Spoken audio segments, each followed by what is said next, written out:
Hello friends, எல்லாருக்கும் வணக்கம். நான் உங்கள் டேவிட் அன்பு. இன்றைக்கி நாம் இந்த வீடியோவில் ஒரு முக்கியமான கான்செப்ட் கற்றுக்க போகிற நண்பர்களே. வீடியோ ஸ்கிப் பண்ணாமல் பாருங்கள், அப்போ தான் உங்களுக்கு புரியும். அண்ட் இதான் ஃபஸ்ட் டைம் நம்ம சேனலுக்கு வந்திருக்கீங்க, மறக்காம நம்ம சேனலை சப்ஸ்கிரைப் பண்ணிட்டு பெல் பட்டன் கிளிக் பண்ணி வச்சுக்கோங்க. அப்போ தான் நான் போடுற வீடியோஸ் உங்களை தொடர்ந்து வந்து சேரும். நம்ம டிலே இல்லாமல் வீடியோக்குள்ளே போயிடலாம். ஃப்ரெண்ட்ஸ், இங்கே பாருங்கள். என்னால் சிரிக்காமல் இருக்க முடியலை அப்படின்னு ஒரு சென்டென்ஸ் எழுதியிருக்கேன். அதாவது நண்பர்களே, கடந்த காலத்தில் ஏதாவது ஒரு ஆக்ஷனை நம்மளால் கண்ட்ரோல் பண்ண முடியாமல் இருந்திருக்கும். அந்த இடத்துல நம்ம சொல்லுவோம், அந்த ஆக்ஷனை என்னால் பண்ணாமல் இருக்க முடியல.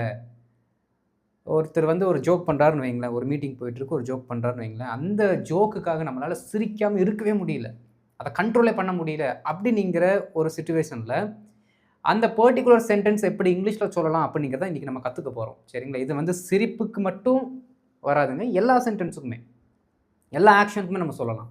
என்னால் அங்கே போகாமல் இருக்க முடியல, என்னால் அவங்ககிட்ட பேசாமல் இருக்க முடியல, என்னால் டீ குடிக்காமல் இருக்கவே முடியல. எப்படி சொன்னாலும் நீங்கள் கடந்த காலத்தில் நடந்த சம்பவத்தை சொல்கிறீங்க அப்படின்னா நீங்கள் இன்றைக்கி நம்ம கற்றுக்க போகிற இந்த பர்டிகுலர் ஸ்ட்ரக்சரை யூஸ் பண்ணலாம். சரிங்களா? சரி, கவனிங்க. என்னால் சிரிக்காமல் இருக்க முடியலை, இந்த வார்த்தையை பார்த்ததுமே நமக்கு ஒரு ஐடியா கிடச்சிரும். இது குட் அப்படிங்கிற வார்த்தை கூட வரக்கூடியது. சரிங்களா? குட் அப்படின்னா முடிந்தது, முடியலை அப்படின்னா நெகட்டிவில் போடணும். அப்போ குட் நாட் அப்படிங்கிற வார்த்தை வரணும். சரிங்களா? குட்டுக்கு அடுத்து நாட்.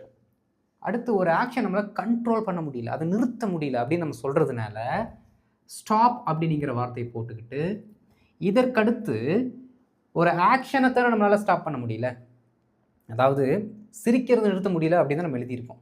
எப்படி சிரிக்கிறத நிறுத்த முடியல. அப்போ சிரிக்கிறது அப்படிங்கிறது ஒரு தொடர்ச்சியாக கொஞ்சம் நேரமாக சிரிச்சிருப்போம். அட்லீஸ்ட் ஒரு 5 to 10 செகண்ட்ஸாக சிரிச்சிருப்போம், ஒரு கண்டினியூஸாக அது நடந்திருக்கு. அப்போ இந்த மாதிரி எந்தெந்த ஆக்ஷனை சொல்கிறோமோ அந்த ஆக்ஷன்ஸை நாம் ஜெரண்ட் ஃபார்மில் கொண்டு வரணுங்க. ஓகே, ஜெரண்ட் ஃபார்ம் அப்படின்னா வேர்பு கூட ஐஎன்ஜி வரணும். போட்டோம்னா வேலை முடிஞ்சுது, அவ்வளோதான் கான்செப்ட். ஓகே, முன்னாடி யார் சப்ஜெக்டோ அவங்கள போட்டுக்க வேண்டியதுதான். இந்த ஸ்ட்ரக்சரில் நம்ம ஒவ்வொரு சென்டென்ஸாக சொல்லி சொல்லி பழகிட்டோம் அப்படின்னா எந்தெந்த ஆக்ஷன் எல்லாத்தையுமே நம்மளால் கடந்த காலத்தில் செய்கிறது நிறுத்த முடியலையோ, அதை கண்ட்ரோல் பண்ண முடியலையோ, அதற்கு எல்லாமே என்ன பண்ணிக்கலாம், ஈஸியாக நம்ம இங்கிலீஷில் சொல்லிடலாம். ரொம்ப சிம்பிள் தான். சரி, கவனிங்க. இப்போது என்னால் சிரிக்காமல் இருக்க முடியல, ஐயோ என்னால் சிரிக்காமல் இருக்க முடியலடா அப்படின்னு நம்ம சொல்கிறோம் அப்படின்னா இங்கே யார் அந்த ஆக்ஷனை செஞ்சாங்களாமா? என்னால் சிரிக்காமல் இருக்க முடியலன்னா கண்டிப்பாக நம்ம தான். அப்போது சப்ஜெக்ட் யார்? ஐ. ஓகே, அடுத்து இந்த பாருங்கள், இதுவும் குட் நாட் ஸ்டாப், இது வரைக்கும் இருக்கக்கூடிய அந்த வார்த்தைகள் எல்லாமே ஃபிக்ஸ்டுங்க, அதை மாற்றக்கூடாது. அப்படியே என்ன பண்ணணும், நீங்கள் ப்ளேஸ் பண்ணணும். பாருங்கள், ஐ குட் நாட் பதிலாக குடின்ட் ஸ்டாப். ஐ குடின்ட் ஸ்டாப். ஜெரண்ட் என்ன இருக்குது பாருங்கள், என்னால் என்ன ஆக்ஷனை பண்ண முடியாமல், என்ன ஆக்ஷனை பண்ணுறது நிறுத்த முடியலையாம்மா? சிரிக்காமல் இருக்கிறது. இப்போ சிரிக்காமல் அப்படின்னா அந்த லாஃப் அப்படிங்கிற ஆங்கில வார்த்தை ஐஎன்ஜி ஃபார்மில் போடணும். ஓகே, அவ்வளோதான். I couldn't stop laughing. Simple. என்னால் சிரிக்காமல் இருக்க முடியல. புரியுதுங்களா? அடுத்து பாருங்க, அவளால் படிக்காமல் இருக்க முடியல. ஐயோ, அவள் படிச்சுக்கிட்டே இருப்பாடா ஏதோ ஒன்று, அவளால் படிக்காமல் இருக்கவே முடியல. அப்படின்னா படிக்காமல் இருக்க முடியலன்னு சொல்லும்போது நம்ம என்ன சொல்கிறோன்னா, படிக்கும் செயலை அவளால் நிறுத்த முடியல, அதை கண்ட்ரோல் பண்ண முடியல. இது எப்படி சொல்லலாம்? இப்போ நம்ம போட்டிருக்க இந்த ஸ்ட்ரக்சர் படி சொல்லுங்கள், ட்ரை பண்ணுங்கள். அப்படியே இப்போயே ஒரு 2-3 எக்ஸாம்பிள்ஸ் நம்ம ட்ரை பண்ணலாம். சொல்லுங்கள். அவளால் படிப்பதை நிறுத்த முடியலை கடந்த காலத்தில். சொல்லுங்கள். ஷீ. Very good. அதுக்கடுத்து அந்த ஃபிக்ஸ்டு ஃப்ரேஸ் அப்படியே போடுறோம். She couldn't stop. என்னது? படித்தல். சும்மா ரீட் பண்ணுறதுன்னு வச்சுக்கலாமே. கதை புக்கெல்லாம் படிக்கிறது அவளால் நிறுத்தவே முடியலடா அப்படின்னு நம்ம சொல்கிறோம். சும்மா ரீட் பண்ணுறது. அப்போ ரீடு கூட என்ன பண்ணிக்கலாம், நம்ம ஐஎன்ஜி போட்டோம் அப்படின்னா வேலை முடிஞ்சது. ரீடிங். பாருங்கள், ஐ குடன்ட் ஸ்டாப் ரீடிங். நான் என்னால் படிக்காமல் இருக்க முடியலன்னு சொல்கிறோம். ஷீ அப்படிங்கிற வார்த்தை போடும்பொழுது அவளால் படிக்காமல் இருக்க முடியல. She couldn't stop reading. புரியுதுங்களா? அடுத்து பாருங்கள், அவங்களால பேசாமல் இருக்கவே முடியல. எப்படி சொல்லலாம்? ட்ரை பண்ணுங்கள், அப்படியே லைவாகவே நீங்கள் ட்ரை பண்ணுங்கள். அவங்களால பேசாமல் இருக்க முடியல, தொடர்ந்து பேசிக்கிட்டே இருந்தாங்கன்னா அவங்களால பேசாமல் இருக்கவே முடியல. Very good. அவங்களால அப்படின்னா சூப்பர். தே. அப்புறம் நம்மளோட ஃபிக்ஸ்டு ஃப்ரேஸ், தே குடின்ட் ஸ்டாப் அவங்களால பேசாமல் இருக்க முடியல, பேசாமல் இருக்க முடியல. அப்போ டாக் அப்படிங்கிற வார்த்தையை நம்ம யூஸ் பண்ணலாம். டாக்கிங் அப்படிங்கிற ஜெரண்டை போட்டுட்டா வேலை முடிஞ்சுது. Talk plus I N G talking. They couldn't stop talking. They couldn't stop talking. எப்படி? They couldn't stop talking. அவனால் காசிப் பண்ணாமல் இருக்க முடியலை. எந்த ஒரு விஷயம் வந்தாலும் சரி, அவனுக்கு ஏதாவது ஒரு விஷயம் தெரிய வருதோ இல்லையோ, ஏதோ ஒன்று மற்றவங்களை பற்றி காசிப் பண்ணிகிட்டே இருப்பான், புறணி பேசிக்கிட்டே இருப்பான். அவனால் அந்த ஆக்ஷனை கண்ட்ரோல் பண்ண முடியல அப்படின்னு நம்ம சொல்கிறோன்னு வச்சுக்கோங்களேன். எப்படி சொல்லலாம் சொல்லுங்கள்? அவனால் அந்த ஆக்ஷனை பண்ணாமல் இருக்க முடியல. அவனால் அப்படின்னா he. Very good, very good. எழுதுங்க, காமெண்ட்டில் எழுதுங்க. நான் எழுதுறதுக்கு முன்னாடி காமெண்ட்டில் ஆன்சர் எழுதுங்க. லைவ் என் கூட சேட் பண்ணிகிட்டே வாங்க பார்க்கலாம். He couldn't stop. அவர் செய்கிற ஆக்ஷன் என்னவாமா? காசிப். அது ஐஎன்ஜி ஃபார்மில் போட்டால் முடிஞ்சு போச்சுங்க. காசிப்பிங். Okay, gossiping. பாருங்க, he couldn't stop gossiping. he couldn't stop gossiping. அவனால் காசிப் பண்ணாமல் இருக்க முடியல. அது வந்து அப்படியே என்ன சொல்கிறார், அவனோட ஹேபிட்டாக மாறிடுச்சு. அவனால் அந்த ஆக்ஷனை பண்ணாமல் இருக்க முடியல. he couldn't stop gossiping. he couldn't stop gossiping. புரியுதுங்களா நண்பர்களே? ரொம்ப ரொம்ப ஈஸிங்க, ரொம்ப ரொம்ப ஈஸி. அப்போது ஒருத்தரால் கடந்த காலத்தில் ஒரு ஆக்ஷனை பண்ணாமல் இருக்க முடியல அப்படின்னு நம்ம சொல்லணும் அப்படின்னா இந்த ஸ்ட்ரக்சரை யூஸ் பண்ணி சிம்பிளாக சொல்லிட்டு போயிடலாம். ஓகே, இப்போ ஒரு சில எக்ஸாம்பிள்ஸ்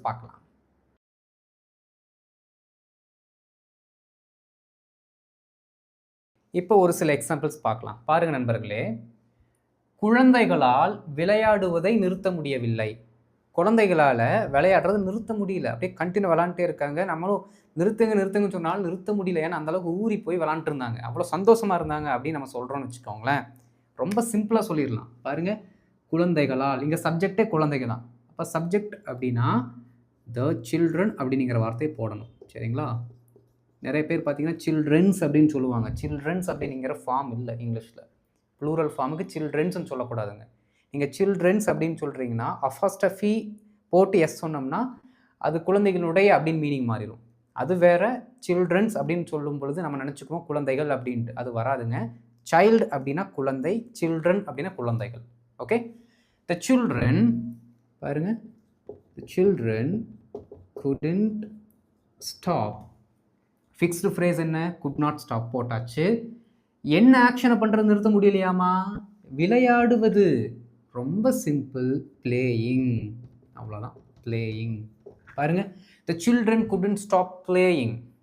த சில்ட்ரன் couldn't stop playing. மற்றதுக்கெல்லாம் ஆன்சர் தெரிஞ்சவங்க டக்கு டக்கு டக்குன்னு எழுதுங்க பார்க்கலாம்.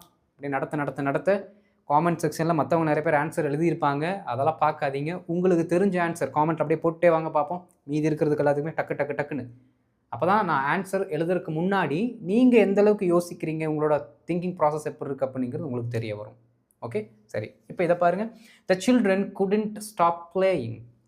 த சில்ட்ரன் couldn't stop playing. சொல்லி பார்க்கணும். புரியுதுங்களா? த children couldn't stop playing. Right. அடுத்து, பிரகாஷால் சிப்ஸு சாப்பிட்றத நிறுத்தவே முடியல. ஏன்னா அவ்வளோ டேஸ்ட்டாக இருந்துச்சு, சாப்பிட்டே இருந்தான்டா. அவனால் அந்த சிப்ஸை சாப்பிட்றத நிறுத்தவே முடியல அப்படின்னு நம்ம சொல்கிறோன்னு வச்சுக்கோங்களேன். சப்ஜெக்ட் யார்? பிரகாஷ். அப்படியே எழுதிக்க வேண்டியதான். பிரகாஷ். அந்த ஃபிக்ஸ்டு ஃப்ரேஸ் couldn't stop. இந்த ஸ்டாப்புக்கு அடுத்து ஜெரண்டு தான் போடணும். சரிங்களா? என்ன ஆக்ஷனோ அதை தான் போடணும். சாப்பிடுவது. அப்போ ஈட்டிங். என்ன சாப்பிட்றது? இதற்கு அடுத்து தான் அதெல்லாம் கொண்டு வரணும். ஸ்டாப் சிப்ஸ் நீங்கள் போடக்கூடாது. ஏன்னா நம்மளோட ரூல் படி ஸ்டாப்புக்கு அடுத்து நம்ம ஜெரண்டு கொண்டு வரணும். அதை ஆக்ஷனை ஐஎன்ஜி ஃபார்மாக கொண்டு வரணும். கொண்டு வந்தாச்சு. இதற்கடுத்து அந்த தமிழ் வார்த்தைக்கு, ஆக்ஷன் வார்த்தைக்கு முன்னாடி இருக்கக்கூடிய நவுன் அப்படியே போடுற வேண்டியதுதான். பாருங்கள், chips. Prakash couldn't stop eating chips. Prakash couldn't stop eating chips. Prakash couldn't stop eating chips. புரியுதுங்களா? ரொம்ப ஈஸி. சொல்லி பாருங்கள். நீங்கள் எந்த நபருடைய பெயரை குறிப்பிட்டு சொல்லணும்னு விரும்புகிறீங்களோ அந்த நபரோட பேரை இங்கே போட்டுக்கலாம். அவரால் என்ன ஆக்ஷனை பண்ணுறது நிறுத்த முடியலையோ அந்த ஆக்ஷன் நீங்கள் மாற்றி விட்டிங்கன்னா வேலை முடிஞ்சுதுங்க. 1,00,000 சென்டென்ஸை நீங்கள் மேக் பண்ணலாம். புரியுதுங்களா? எனது உறவினர்களால் வாதிடாமல் இருக்க முடியவில்லை. ஐயோ, ஆர்கியூ பண்ணாமல் இருக்கவே முடியலைங்க. சும்மா ஆர்கியூ பண்ணிகிட்டே இருந்தாங்க. அவங்களால ஆர்கியூ பண்ணாமல் இருக்கவே முடியல. ரொம்ப சிம்பிள். எனது உறவினர்களுங்களா? My relatives. Okay, my relatives. அதே தான், couldn't ஸ்டாப், வாதிடுவதுக்கு நம்ம ஆர்கியூன்னு சொல்லுவோம், அதை ஐஎன்ஜி ஃபார்மில் போட்டுக்க வேண்டியதுதான், ஆர்கியூவிங். ஓகே, பாருங்க. My relatives couldn't stop arguing. My relatives couldn't stop arguing. My relatives couldn't stop arguing. ரொம்ப simple. My relatives couldn't stop arguing. என்னோட ரிலேட்டிவ்னால ஆர்கியூ பண்ணாமல் இருக்க முடியலை. My relatives couldn't stop arguing. Okay, மழை வந்தப்போ எங்களால் மழையில் ஆடாமல் இருக்க முடியல. ஐயோ, மழை வந்ததுமே அது ரொம்ப வெயில் அடிச்சிட்டு இருந்துச்சா, அந்த நேரம் கரெக்டாக மழை வந்துச்சுல, எங்களால் டான்ஸ் ஆடாமல் இருக்கவே முடியல மழையில் போய் அப்படின்னு நம்ம சொல்கிறோன்னு வச்சுக்கோங்களேன். யாரால முடியல? நம்மளால் முடியல. அப்போ நான் அதைத்தான் ஃபஸ்ட்டு ஆரம்பிக்கணும். பாருங்கள், we couldn't stop dancing.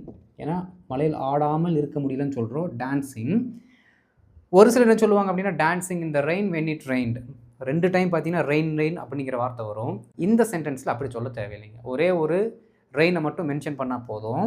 We couldn't stop dancing, பாருங்க, இன் த ரெயின், அவ்வளோதான். இந்த ரெயின் இதில் மீனிங் வந்துடும். ஏன்னா இந்த ரெயின் அப்படின்னா மழை வந்துட்டு இருக்கும்போது தான் அர்த்தம். மழைனாலே இந்த ரெயின்னா மலையில் அப்படின்னு அர்த்தம். மலையில் அப்படின்னா அது வந்துட்டு இருக்கும்போது நம்ம அந்த ஆக்ஷனை பண்ணியிருக்கோம் அப்படிங்கிற அர்த்தம். சரிங்களா? தனியாக நம்ம வென் இட் ரெயின்ட், மழை வந்த பொழுது அப்படின்னு சொல்ல தேவையில்லை இந்த இடத்துல. Okay, we couldn't stop dancing in the rain. We couldn't stop dancing in the rain. சொல்லுங்க, we couldn't stop dancing in the rain. We couldn't stop dancing in the rain. Simple.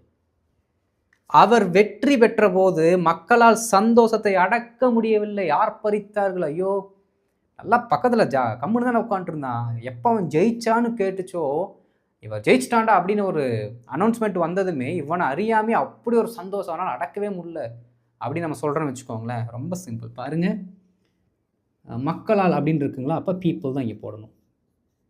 People couldn't stop, சந்தோஷத்தை அடக்க முடியவில்லைன்னா இப்படி சொல்லலாம். பாருங்கள், cheering. Okay, cheering இல்லாட்டி feeling happy சொல்லலாம், celebrating சொல்லலாம், meaning correct தான். ஓகே, ஸ்டாப் cheering, அவர் வெற்றி பெற்ற போது அப்படின்னா when he won. ஏன்னா ஒன் தான் போடணும். வெற்றி பெற்ற போது கடந்த காலத்தில் இருக்குது. ஏன்னா ஒருத்தரால் ஒரு ஆக்ஷனை பண்ணாமல் இருக்க முடியலன்னு சொல்லும்போது அது கடந்த காலம் தான். அப்போ ஆட்டோமேட்டிக் அது கூட வரக்கூடிய இன்னொரு இன்சிடெண்ட்டும் கடந்த காலத்தில் தான் இருக்கும். புரியுதுங்களா? பாருங்கள், people couldn't stop cheering when he won. People couldn't stop cheering when he won. People couldn't stop celebrating when he won. Correct. People couldn't stop feeling happy when he won. Correct. புரியுதுங்களா? எப்படி வேணாலும் சொல்லலாம். அவ்வளோதான் நண்பர்களே இந்த concept. ரொம்ப ரொம்ப simple. இதை விட ஒரு ஈஸியான ஒரு கான்செப்ட் இங்கிலீஷில் இருக்குமான்னு கேட்டால் கிடையாதுங்க. ஏன்னா இதெல்லாமே ஃபிக்ஸ்டு ஃப்ரேஸ் வந்து என்ன பண்ணிடுச்சு அப்படின்னா 90% வேலையை உங்களுக்கு குறைச்சி விட்டுருச்சு. உங்களுக்கு இருக்கக்கூடிய 2 வேலை என்னென்னா, சப்ஜெக்ட் யார், என்ன ஆக்ஷன், அதை ஐஎன்ஜி ஃபார்மில் போடுறீங்க, அவ்வளோதான். couldn't stop போட்டு வந்துக்கிட்டே இருக்கிறீங்க. புரியுதுங்களா? இந்த மாதிரி சென்டென்சஸை நிறைய என்ன பண்ணிக்கணும், நீங்கள் ப்ராக்டிஸ் பண்ணிக்கணும். உங்களோட லாங்குவேஜ் ரொம்ப நேச்சுரலாக இருக்கும். ஓகே, இந்த வீடியோ உங்களுக்கு பிடிச்சிருக்குன்னு நினைக்கிறேன். பிடிச்சிருந்தால் மறக்காமல் மற்றவங்களுக்கு ஷேர் பண்ணிவிட்டு ஒரு லைக்கை பண்ணிக்கோங்க. And at the same time இதான் ஃபஸ்ட் டைம் நம்ம சேனலுக்கு வந்திருக்கீங்க, மறக்காம நம்ம சேனலை சப்ஸ்கிரைப் பண்ணிட்டு பெல் பட்டன் கிளிக் பண்ணி வச்சுக்கோங்க நண்பர்களே. அப்போ தான் நான் போடுற வீடியோஸ் உங்களை தொடர்ந்து வந்து சேரும். தொடர்ந்து பாருங்கள், எல்லா வீடியோஸும் பாருங்கள், ப்ராக்டிஸ் பண்ணுங்கள், நோட் இருந்தால் எழுதி வைங்க, ஸ்க்ரீன்ஷாட் எடுத்து வச்சுக்கோங்க, ஸ்லைடு எல்லாம், அதெல்லாம் உங்களுக்கு உதவும். சரி நண்பர்களே, அடுத்த வீடியோவில் ஒரு நல்ல டாப்பிக்கில் பார்க்கலாம். அது வரைக்கும் இந்த பர்டிகுலர் வீடியோவை திரும்ப பாருங்கள், ப்ராக்டிஸ் பண்ணுங்கள். Thank you friends.